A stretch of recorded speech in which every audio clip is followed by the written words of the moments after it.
സുന്നികളെ ഒരുപാട് വേദനിപ്പിച്ചു ഈ ഭാഗം. സമീപ സമയത്ത് മരണപ്പെട്ടു പോയ ശൈഖുന കുണ്ടൂർ ഉസ്താദ്, ആ ഉസ്താദിന്റെ കണ്ണുനീരൊക്കെ കാണേണ്ട കാഴ്ചയായിരുന്നു. തന്റെ മകൻ കുഞ്ഞുവിനെ റമദാൻ 27 രാവിലെ കുത്തി അങ്ങ് കൊല്ലുകയാണ്.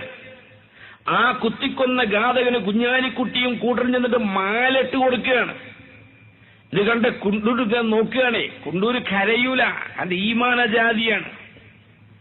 ഞാനൊന്ന് ഓർക്കുകയാണ്, കുഞ്ഞുവിന്റെ മയ്യത്ത് കാണാൻ ചെന്നപ്പോ ഞാൻ കരഞ്ഞു പോയി. കുണ്ടൂരിന്റെ തോള് തട്ടി വരാ, കരിയല് മനെ കരിയല്ലി, അത് മയ്യത്തിന് ബുദ്ധിമുട്ടാട്ടോ, കരിയത് സെബറ് പോകണട്ടോ. മരിച്ച കുട്ടിയുടെ ബാപ്പയാണ് കരഞ്ഞ് നമ്മളോട് സംഭവം പറഞ്ഞിരുന്നു. ആ ഉസ്താദിന്റെ കുഞ്ഞുവിന്റെ കേസ് അങ്ങ് വിട്ടുപോയി. വക്കീല് പറഞ്ഞു, ഉസ്താദെ വിഷമിക്കണ്ട, അപ്പീൽ പോകാമെന്ന് പറഞ്ഞു. കുണ്ടൂർ പറഞ്ഞു, ഞാൻ പഠിച്ചവല്ല അപ്പീൽ കൊടുത്തു. അലൈസല്ലാഹു ബി അഹ്കമിൽ ഹാക്കിമീൻ, അഹ്കമുൽ ഹാക്കിമ റബ്ബിലേക്കാണ് അപ്പീൽ കൊടുത്തിട്ട് നിങ്ങൾ അപ്പീൽ വേണ്ടെന്ന് പറഞ്ഞാൽ കുണ്ടൂർ ഉസ്താദ് ഇപ്പൊ മരണപ്പെട്ടു പോയി. കുണ്ടൂർ പറഞ്ഞ കുത്തിയങ്ങ് കൊല്ലുകയാണ്. കടങ്ങത്ത് മുഹമ്മദ് കുട്ടിക്കനെ അടിച്ചങ്ങ് കൊല്ലുകയാണ്. എന്തിനു വലിയ ക്രിമിനൽ കേസല്ല, അവർ വ്യഭിചരിച്ചിട്ടില്ല. കള്ളു കുടിച്ച് 40 കൊടുക്കേണ്ട ഹദ്ദല്ല എടുത്തത്. സുന്നിയായി എന്ന കാരണത്താൽ ലീഗിന്റെ ആളായില്ല, മുഹിബായില്ല എന്നുള്ള കാരണത്താലെ അടിച്ചങ്ങ് കൊല്ലുകയാണ്. ഗൂഡലൂർ അബ്ദുക്കനാഥ BP പറഞ്ഞില്ലേ, ഒരൊറ്റ കുത്ത് കൊടല് 3 മടക്കങ്ങ് മുറിഞ്ഞു. അല്ലോ എന്ന് പറഞ്ഞപ്പോഴേക്കും അടുത്ത പുറയിലെ പെണ്ണ് അരച്ചു വെച്ച മുളകുമായിട്ട് ഓടി വരികയാണ്. ഇത്ര പ്ലാൻ ചെയ്ത പരിപാടി.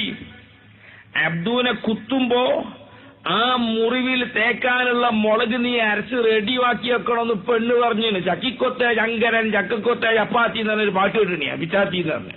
ഇതേ നിലയില് അബ്ദുക്കനൂർ ഒറ്റ കുത്ത് കൊടല് 3 മടക്കങ്ങ് മുറിഞ്ഞു.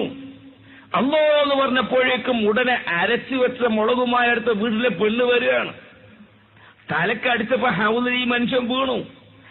ആ മനുഷ്യന്റെ പുറത്ത് കമിഴ്ന്ന് കിടക്കുന്ന മനുഷ്യനെ പുറത്ത് ചവിട്ടി അവിടെ പിടിക്കുകയാണ് ഹൗദിൽ. ശ്വാസം മുട്ടി മരിക്കുകയാണ് ഈ മനുഷ്യൻ. അന്നത്തെ പള്ളിയിലെ ഹൗദിലെ വെള്ളം ചെമ്പരത്തിപ്പൂവിന്റെ കളറാണ്. അബ്ദുക്ക ചെയ്ത തെറ്റെന്ത്?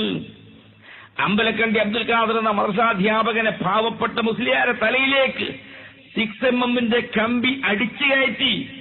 എന്തിനാ മനുഷ്യന്മാരെന്റെ തലയെ കമ്പി കയറ്റി വെച്ചപ്പോ ഞങ്ങളെ കൊടി കെട്ടാനടാ നായിന്റെ മോനേന്നാ പറഞ്ഞത്.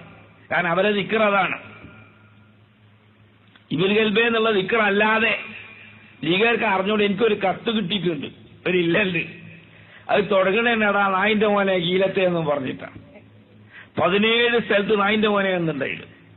എന്റെ വലിയ നേതാവുണ്ടല്ലോ AP, അവനെ തട്ടാൻ ഞങ്ങൾ തീരുമാനമെടുത്തതാണ് നായിന്റെ മോനെ എന്നും പറഞ്ഞിട്ട് അവസാനം എനിക്കൊരു താക്കീതാണ്. ഇനി ലീഗിനോ ശിഹാബിനോ എതിരെ നീ പ്രസംഗിച്ചാൽ നിന്റെ കുടുംബത്തിലെ ഒരെണ്ണത്തിലെയും വെറുതെ വിടല നായിന്റെ മോന്റെ മോനെ. അവിടെ വല്യാപ്പനെ പറഞ്ഞു. ഈ സംസ്കാരമേ ആ വർഗത്തിനുള്ളൂ. അവ നിങ്ങൾ ചിന്തിക്കണം, ഞങ്ങളെ കൊടി കെട്ടാനാണടാ എന്ന് പറഞ്ഞിട്ടാണ് അമ്പലക്കണ്ടി അബ്ദുൽ ഖാദറിനെ വെട്ടിക്കൊന്നത്, കുത്തിയങ്ങ് കൊന്നത്, കമ്പി കയറ്റിക്കൊന്നത്. എന്തിന്റെ പേരിൽ? ആ രാഷ്ട്രീയത്തിന്റെ ആളായില്ല എന്നതിന്റെ പേരിൽ. ഇതിനൊക്കെ കൂട്ടുനിൽക്കുന്നു. എന്നാൽ മറുഭാഗത്ത് പണ്ഡിതന്മാരില്ലേ, കാനൂ ലാ യതനാഹൗന അൻ മുൻകരിൻ ഫഅലൂഹു, അന്നത്തെ തമ്മാടികളെ ചെയ്ത തെറ്റായ കാര്യത്തെ നിരോധിക്കാൻ ആ പണ്ഡിതന്മാർ തയ്യാറാവാത്തത് കൊണ്ട് ലുഇനല്ലദീന കഫറൂ മിൻ ബനീ ഇസ്രാഈല അലാ ലിസാനി ദാവൂദ വഈസ ഇബ്നു മറിയം, ഈസാ നബിയുടെയും ദാവൂദ് നബിയുടെ ശാപത്തിനിരയായെന്ന് ഖുർആൻ പറഞ്ഞില്ലേ? മറുഭാഗത്ത് ചെറുശ്ശേരിയില്ലേ, കിതാബ് തിരിയൂലേ? കാളമ്പാടിയില്ലേ, അവർക്കും കിതാബ് തിരിയൂലേ? കൊല്ലരുത് മക്കളെ എന്നൊരു വാക്കെങ്കിലും പറയാൻ മറുഭാഗത്തിന് നാക്ക് പൊങ്ങിയില്ലെങ്കിൽ അതെന്ത് സുന്നി?